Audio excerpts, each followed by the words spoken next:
Come on in, come on in. It is our, I was about to say weekly, bi-weekly recap of And Just Like That. I know it's been a couple of weeks since we've talked about the show.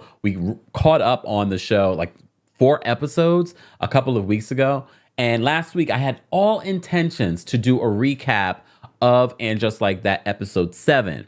But I was like, you know what? I don't have to do a weekly one. I'll wait. I'll watch that episode and then I'll watch this week's episode. I was pretty busy last week, just catching up with everything. And I only got a chance to watch episode 7 and 8 this week. But I have to say, at first I'm like, I don't know if And Just Like That is hitting for me. I don't know if it's because everyone keeps saying it's not good, it's not good. What I feel is missing is, and I get why people aren't engaging with the show, is because I feel like a lot of people found Sex and the City so relatable. They were life lessons. It was quotable. I feel like And Just Like That might be missing that heart. Until I watched these last couple of episodes, and there were some moments. We're going to talk about those moments. We're going to cover episode 7. We're going to cover episode 8. I'm not going to cover all the nitty gritty of every little thing that may have happened. I'm going to talk about the things that I remember off the top of the dome. Happy Friday, guys. As always, shout out to our channel members. To become a member of the channel, head on over to TheKempire.com/join. Shout out to our subscribers. It is a subscribers only live chat. And of course, shout out to our King's Guards who hold us down, moderating the channel. We appreciate them. Don't forget to like the video. It's an easy and free way of supporting not just my channel, but other channels that are talking about the series And Just Like That. Let's get into a countdown and let's get into this episode. Don't forget to let me know where you're watching from, and don't forget to vote in our live chat poll. Let me know how you'd rate the episodes 7 and 8. Baby, baby, won't you listen to me? I got that flavor. I know you're dying to feed. I ain't no dancer, just got some hip in my feet. Now throw your hands up. Ooh, you bring the lighter, I got the fuse. You make a fire, I'll add the fuel. Follow my lead, just watch the shoes. Gotta turn the heat up to get this cool.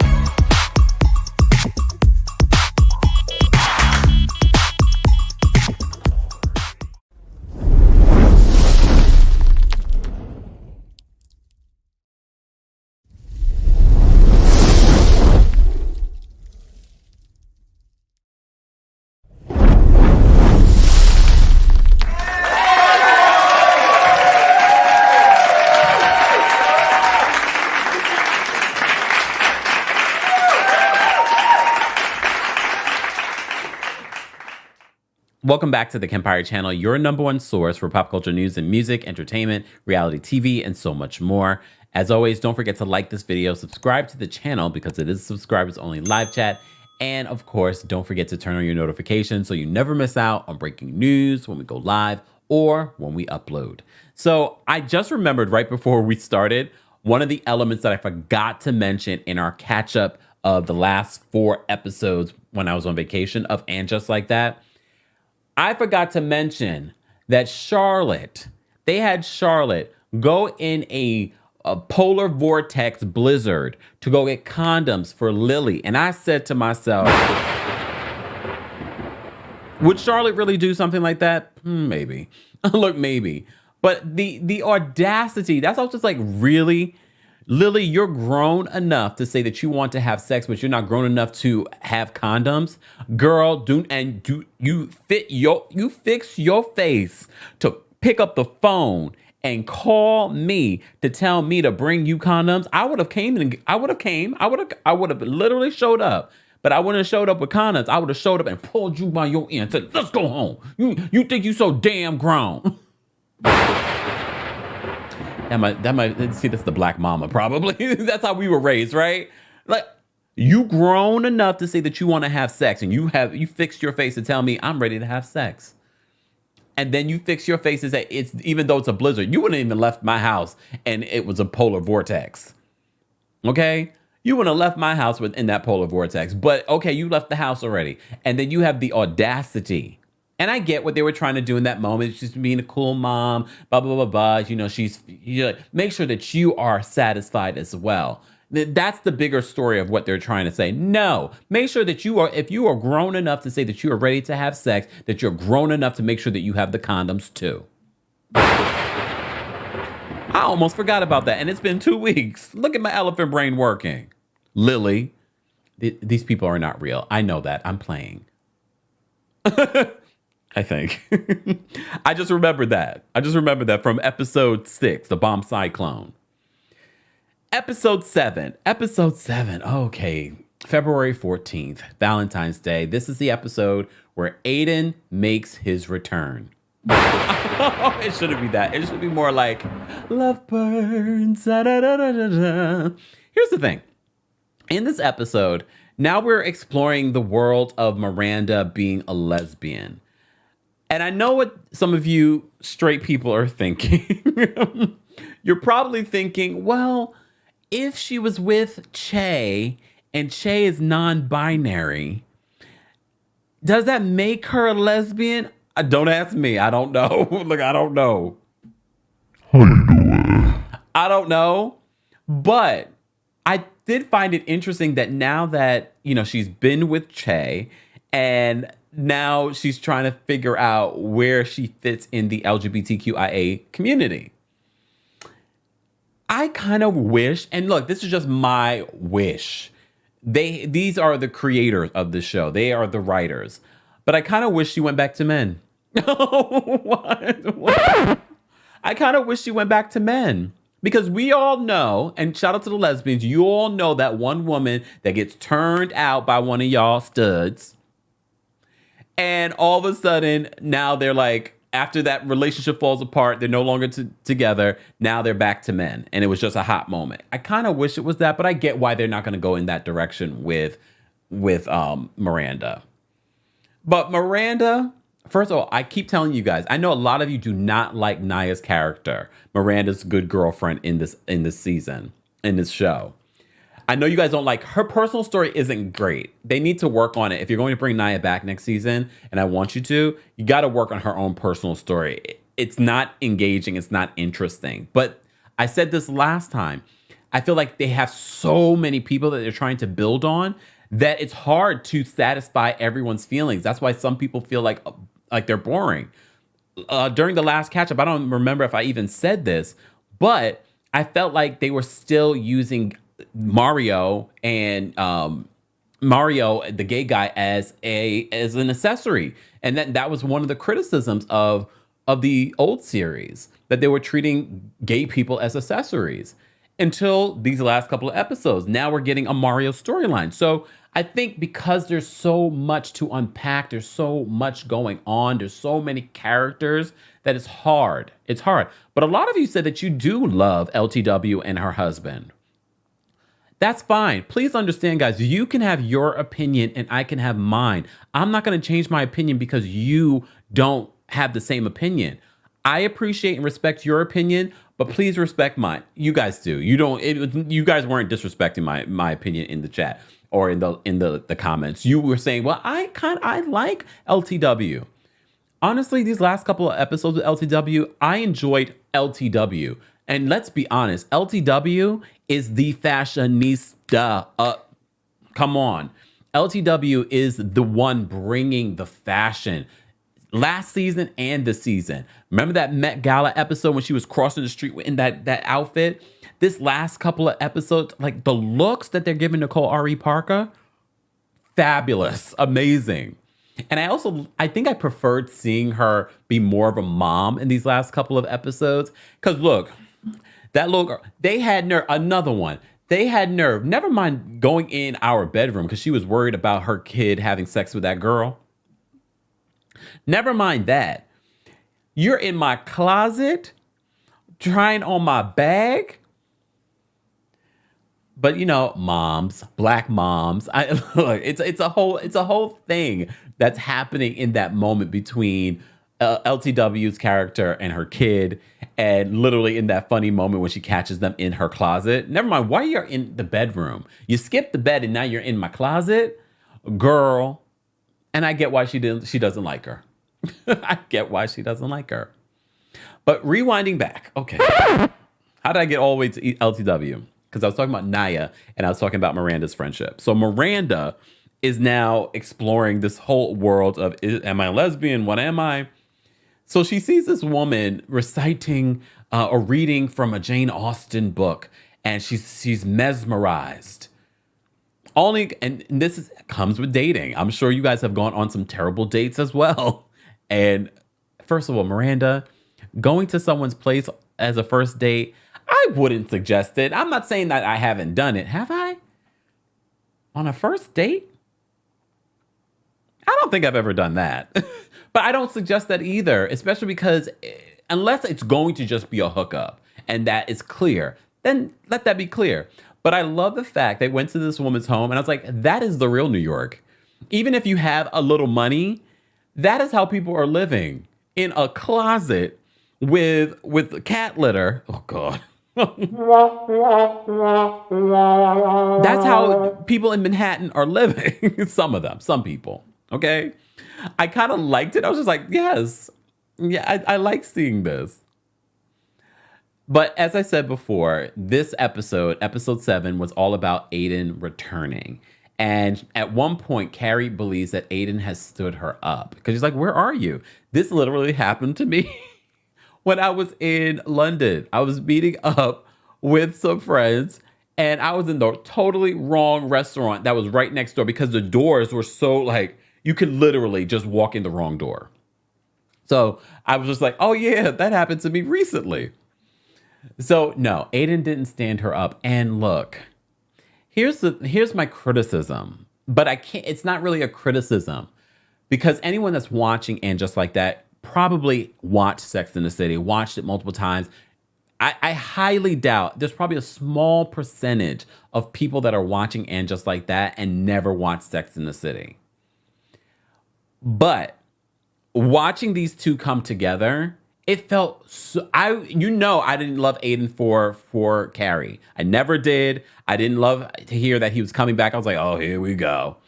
But seeing them reconnect when she just hugs him, like there's no kiss, she just falls into his chest. And I'm just like, oh, it felt warm. First of all, shout out to Sarah Jessica Parker. She's a great actress because she really encompasses the character of Carrie. She's evolved with Carrie. And the way she looks at Aidan, the way he looks at her, Aidan looks good. Aidan looks good. And he lost a little belly. Good for him. I love the fact that I think it's episode 8, you get to see him in his underwear. And we've seen him in his underwear. Remember his white undies? Okay. You see him in his underwear and he had a little bit of a pooch. I mean, he was never fat, but he had a little bit of a pooch. But now it's a flat stomach. He's looking good, and he made sure to show it off. I'm sure that was intentional. I have not listened to the writer's podcast for these episodes, and I think I might stay away from listening to them until after I do my review. Because I don't want it, because I need to watch and review the show just as the show, and not, oh, that's what you meant by this or that. Because my thing is, I don't want to have to read or listen to your interpretation and then now give you guys what I think. It helped in the past, but I think I'm going to stay away until afterwards, and maybe I'll mention it in the next review. So I haven't listened to the Writer's Room podcast this week. So they finally meet up, and he finds out that she still lives in the house. Here's where you have to know the history and the emotion behind the relationship that was Carrie and Aidan. You remember that house. You remember when that house went from a rent to a condo. They were like, let's buy it together. And that situation. So he's fixing stuff. They were stuck in the house together. You remember the emotion. So when he says, I can't go back upstairs, if you did not watch those episodes, if you don't remember that history, then you probably think he's being a complete fool. You probably still think that he's being a complete fool because some of you are cold-hearted. But no, when he said, I can't go up there, if you remember those episodes, you remember the turmoil that he went through with Carrie and why he could never go back up into that apartment that they once shared together and bought together. He's like, you still live here? But he's like, I'm not going to miss out on this opportunity. New York City has plenty of hotels. And apparently we fast forward in episode 8 to they've been spending week after week together because he doesn't live in New York anymore. They've been spending week after week together. Did I miss anything in episode 7? I'm sure that I did. It's okay. I just want to talk about the most important details of both episodes. Okay. Was there anything else that no, there wasn't. Oh, and I'm happy Miranda just said, so I was like, you know what? Because okay, rewinding back to episode 7, when Miranda is in that New York City apartment, a small one where she's gone on a date, and that date is just living in squalor. She's got the cat litter wide open. She steps in the cat litter. She's like, I got a load of laundry. I'm taking care. You got any quarters? And I thought to myself, I was like, you know what? I do have quarters here. However, I get it. We don't live in that world anymore of like cash and change and things like that. She's like, I'm sorry, I don't. Miranda's all dressed up. But she has a phone call with Carrie and before Carrie even meets up with Aidan, and she thinks that Aidan stood her up. And Miranda's just like, well, 30-something-year-old Miranda who's dating men would stay. But 50-something-year-old Miranda who's dating women is leaving. And she's like, I better get out of here. I thought we might get an awkward moment where she's leaving. But good for you, Miranda. Like it would have been awkward. Imagine trying to have sex in that apartment. I mean, people have done it, I'm sure. But it's so funny when you go on these first dates, when you meet someone and you're texting back and forth and you have these sort of interactions with them and you're like, oh. And then when you meet them and it's like, oh, oh.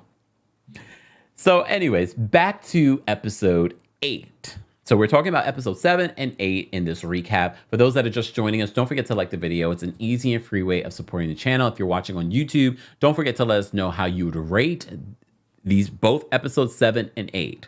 Because I feel like it's one story. So you can give, or in the live chat or in the comment section, you can tell me specifically episode 7, I give this rating, or episode 8, I give this rating. All right. So episode 8, we've been saying this already, that Seema is the replacement for Samantha. I think it's a good replacement. I know some of you that are Sex and the City stans are like, no, she's not. I hate her. I don't think she's the exact replacement, but she is that archetype that they're using. When seeing her at her desk at this real estate agency, I was just like, we've seen this before. We've seen this high-powered, very sexual older woman before. Come on now. All right. And I like Seema. I like Seema's relationship with Carrie. And we already see that Seema's about to get her next, boo thing. Okay. In this Hollywood actor. Sound familiar? Hey, Samantha. Just saying. Come on. But Seema is going through her own thing, finding love, being in a relationship. And now that Aidan is in Carrie's life and seeing Carrie talk. And I love, mind you, we have the scene with Carrie, Miranda, and Charlotte, and now Seema's in that spot. I'm sure that was very strategic. I'm sure that was because they've been already throughout the season mixing it up. Now the new characters are all hanging out with the older characters. And so we're doing that. So now when you see Seema there, you're not like, what's she doing there? Maybe some of you still feel like that. I didn't. I like Seema. I feel like Seema works perfectly in this situation. But Carrie is talking and letting the girls know. And the way she's ranting and raving about Aidan, it's very clear. She is smitten. At this point, it's already been over a month. They've been hanging out. But remember, they were together for a long time. They are older now. So that's why when we see older people get married so quickly or, just move very quickly, I don't judge. You only got one life to live. You're not 20-something. You're not making these frivolous decisions. Like, what you're doing. You're like, I'm going to live my life. And that's what I feel like we're getting with Carrie in this moment. She's like, I'm living my life. I'm ready to go down to Virginia to meet his kids and do this and that. So she's ranting and raving about him. She wants all of the ladies to meet him and have dinner with him because I feel like she's like, this is my next chapter. She's having a really good time. And you can already see in this moment, and I wasn't sure what it was. I kind of had an inkling of what it was. Seema's just like, oh, okay, yeah, I'll let you know. I'll let you know. I'm not going to talk about the chicken and the. I'm not talking about Aidan's house and Carrie Googling the wrong place. I don't care about those little small crazy details. All right. What we didn't talk about in episode 7, which I forgot, we meet this new character, Giuseppe, who is a poet, and he has a very interesting what the eggplant? I don't know. I thought that was interesting, but that's very Sex in the City-esque. That sort of, storyline. What I found unbelievable is that they were showing this on daytime television. Not Drew Barrymore making an appearance on And Just Like That. I thought that was cute because she lives here in New York now too, and her show is here in New York. And so now Giuseppe is being introduced. I did not expect that Giuseppe would end up being, in episode 8, a love interest for Mario Cantone's, Anthony. Anthony is so funny. It always provides the light energy, but like I said, I didn't like where we were going this season, where he just felt like some sort of accessory for the ladies. But now that we're giving a little bit more depth to him, and now he has this romantic relationship, I like it. I like it. I like it. I like it. I like it. I kinda, maybe not. Yeah, so we meet Giuseppe in episode 7. He was a poet, but because his bread company and the guys that represent, the big buff guys, because he fired all of them, he needed someone. And Charlotte just happened to run into this guy, and he's just like, I think you'd be great. And this is how Giuseppe and Mario meet. Anthony, and they go on Drew Barrymore's show. And he's like, you're good for business. I need you to continue to work for me. Fast forward to episode 8. Now Giuseppe's been working for him more than just the week that he agreed upon. Giuseppe finds Anthony funny. And that's the thing. I know some of you might be like, I don't believe that Giuseppe would fall for Anthony. I know there's some of you out there that would feel that. No. You know how I make sense of this situation? If you find, this is why personality does play a role in attraction. If you find someone that makes you laugh, and it might catch you off guard, like, why am I feeling you? Oh, because you make me laugh. You're funny. You're unapologetically yourself. I've seen Mario Cantone in New York. I'm not going to tell you where I saw him because that might be where he lives, but I've seen him in New York. And I was just like, oh, Mario Cantone. But you New Yorkers, we just walk by. we don't say hey. We just walk by. Just saying. But I saw him. I was like, oh, it's Mario Cantone. Mario Cantone has a black boyfriend, and they've been together for decades. Just kidding. I'm here for the tea. I'm just giving you some tea. So in episode 8, as Mario's, kneading the bread, Giuseppe's like, you're doing it wrong. He comes around him and he starts flirting. And this is when Anthony finds out that Giuseppe is gay. He's a poet. I think in his mind, he tried to rationalize, oh, no, he's straight, whatever. I don't know why he was. No, okay, look. Okay, shout out to the straight poets. I know we don't want to go by stereotypes, but come on. So he fires Giuseppe. He fires him. He's like, I can't have this man around me. I cannot have this man around me. I appreciate that. But by the end of the episode, Giuseppe kisses Mario. He quits being there. And I'm sure in the next couple of episodes, we're going to see a relationship. And I can already see the challenges because Anthony has a problem being monogamous. And I think they should explore what that will look like. Not necessarily him being monogamous, but what if you listen to my podcast, I tell you guys all the time. I know plenty of gay men and not women so much. Definitely a few gay men that are in open relationships. Maybe that's what this will be. We shall see. So anyways, we have that storyline playing out. We also have Charlotte's storyline playing out. So Charlotte is having she's going back to work. The kids don't care. They don't care at all. She's going back to work, so now she's going shopping with LTW. Again, LTW looks great. But Charlotte is like she's got a little bit of a pooch. And I'm sure a lot of women can relate to Charlotte. Like when you're like a lot of men too. When you were younger, you can drop it like it's hot, and you can go on that diet, lose the weight in 2 days. Remember, she was trying to do that in this episode, and she's like, "You didn't notice, Harry?" Oh wait, rewind. Episode 7 when Charlotte has the space cake, and she doesn't realize that she had a space cake. And she's like, am I having a stroke? That little interaction between Charlotte and Harry is part of what made me, and I'm sure a lot of you, fall in love with them. Their comedic timing, their chemistry on screen is always magical. When they have this little quirky back and forth, I'm just like, she said, if I die, make sure that Carrie styles me. But their interaction, I was just like, oh, this is comedy gold with these two. Comedy gold. Back to episode 8. I apologize for jumping around. But for me, I feel like the stories are connected. So it's like one story. It's like one story. That's what I'm telling myself, okay? Anyways, so in episode 8, Charlotte is struggling with her body and what she thinks of her body. And the salesperson, first of all, the salesperson had an attitude from jump when she walked in. And Charlotte's just like, I really want to get this, but my stomach, and she's like, just take off the belt. And I agree, Charlotte, the belt makes the dress. It really does. And it's a very Charlotte-esque dress. But she's very sensitive. And at one point she puts on Spanx and she can barely breathe. And I'm sure a lot of ladies and some men can relate to what she's going through. But by the end of it, she's just like, takes off that Spanx and she's just like, it is what it is. But here's the thing. And I know some of you are thinking, Charlotte, you got a little bit of a pooch, but girl, you are far from overweight.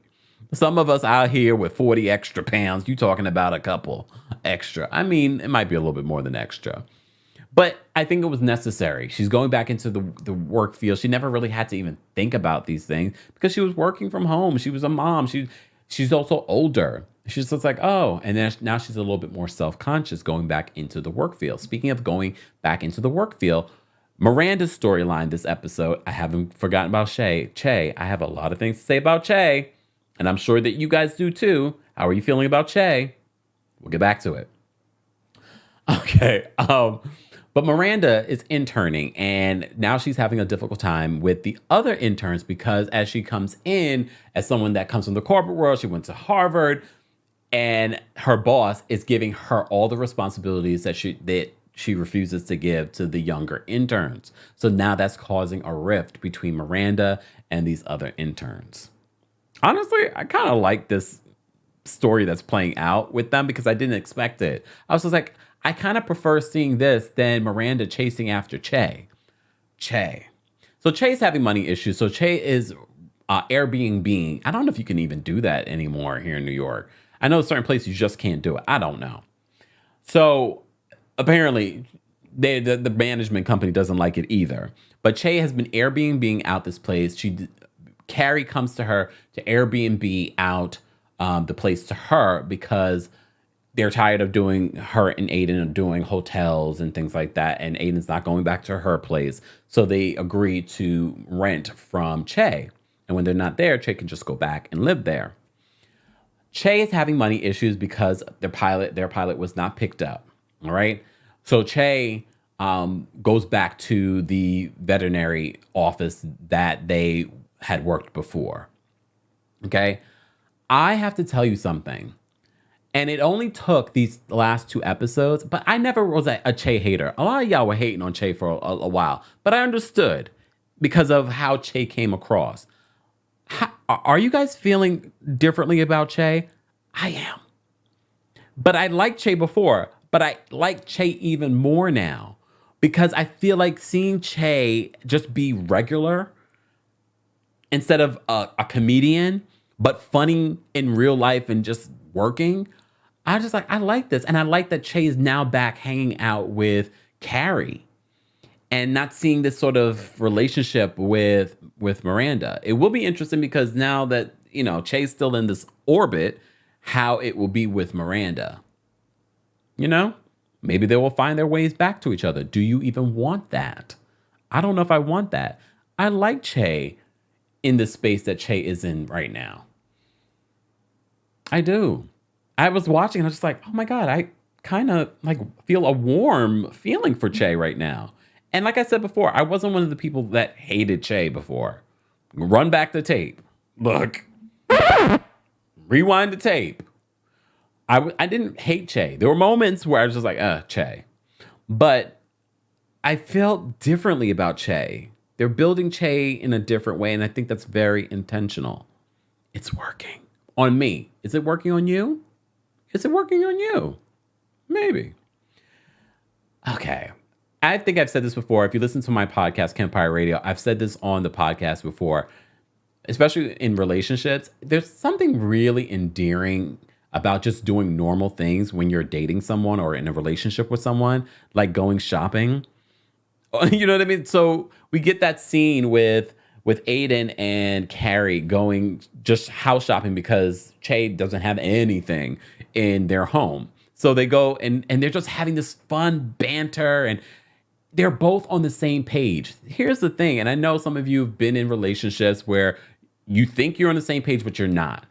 But these two dated each other years ago, had a terrible falling out, and then have found their way back to each other. And they just, everything is clicking, everything is working, everything is going smoothly. It is a show. So I wouldn't be surprised if we see some sort of bump in the road. We will probably see a bump in the road. But one of the things that I forgot to mention earlier on in episode 8, after she has this, lunch with the girls, she's walking with Miranda. And she says to Miranda, did I make a mistake with Big? The big mistake. And Miranda's like, I don't even know what to say to that. I do. Miranda, you are no help. I already have an answer. I'm screaming at the television. I'm like, it wasn't a mistake. Everything in our lives, every detour, every relationship, everything that might have gone wrong leads us to where we are today. I know it's hard to accept, but I get what they're trying to do. I'm sure Carrie will get to that space where she will understand what I'm saying right now. If everything had worked out with you and Aidan wouldn't have those 3 kids that he has now. He wouldn't have had the relationship that he had with that woman. Yes, he's not with her anymore, but I'm sure they had, look, in my imaginary world, had magical moments. This is for real life. For those of you that regret your divorces or your breakups and things like that, there were times where you were really happy. There are children that you've created. So for me, Big wasn't a mistake. She had some glorious years with Big. Look, glorious years with Big. But I get where she's like, oh, this feels so right. Did I make a mistake? Should I have chosen Aidan back then? I could have been spending all these years with Aidan. But at the same time, Carrie, you didn't want children. You didn't end up having children. And he ended up having children. And I'm sure he has no regrets in that. I love the little throwbacks sidebar. I love the little throwbacks because if you watch those years ago when she had to go upstate to stay at Aidan's place that he had upstate, she's fearful that she's going to have to go to the South, to Virginia, and be in a similar situation. So she's a little concerned. But by the end of episode 8, Carrie does head to Virginia. So I'm guessing we will see more of what it looks like. But I haven't forgotten. I hope you haven't left. I haven't forgotten about Seema. So Seema and Carrie have this heartbreaking conversation. I don't know if any of you were triggered. I wasn't triggered. Triggered is probably not the right word. We got to stop using triggered. No, maybe you're triggered because if you understand what happened between Carrie from last season and Samantha, then you understand what was happening in that moment between Carrie and Seema. Seema was avoiding Carrie, not responding to her text, because we forgot, at least I forgot, that they decided during the summer that they were going to have this house in the Hamptons. They bought the house, but great. Not bought, but rented this house during summer. But now Aidan's here. And Seema's like, I don't want to be a third wheel. And Seema doesn't want to watch a relationship that she doesn't have. And she's like, you've had 2 great loves of your life. I haven't had any. Woo, woo, woo, Seema. Woo, woo, woo. I felt that. Anyone else? Anyone can relate? Come on, show yourselves. Show yourselves in the comments. Show yourselves in the live chat. Anyone can relate to Seema? She says, I need space. And then Carrie says no, because Carrie is triggered by this, because that is exactly what Samantha said to her last season in regards to, like, she needed time, she needed space because of their falling out. And she was just like, space is just going to create even more space.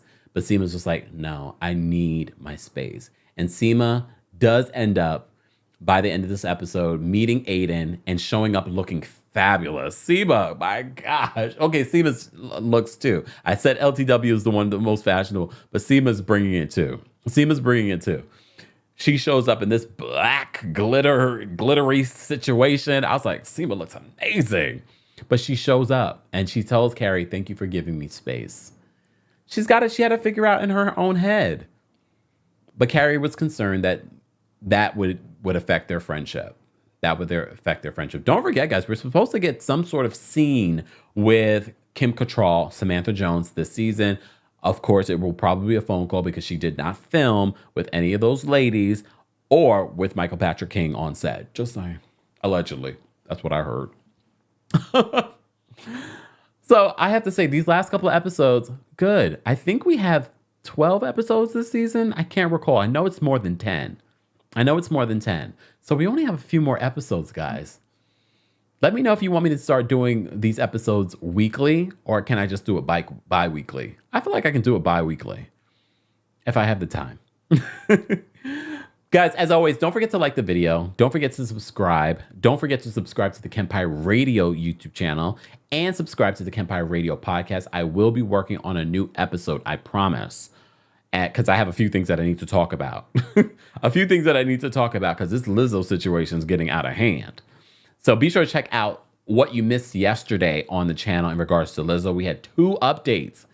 Not only new allegations from an Oscar-nominated film director, we also had Lizzo's boyfriend's ex-girlfriend of 10 years coming out talking about her interactions with Lizzo and how Lizzo may have stole her man. Just saying.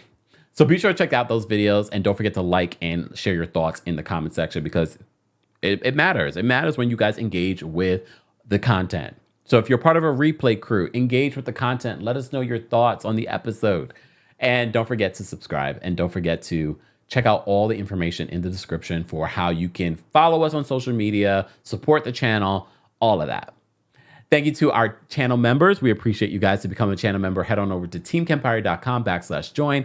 And of course, thank you to our King's Guards for holding it down in the live chat and in the comment section. We appreciate you all being here. Have a great weekend. And I will see you all in the next video. Happy Friday. See you guys later. Bye. Ooh, you bring the lighter. I got the fuse. You make a fire. I'll ask you. Follow my lady. Just watch your shoes. Gotta turn the heat up to get this cool.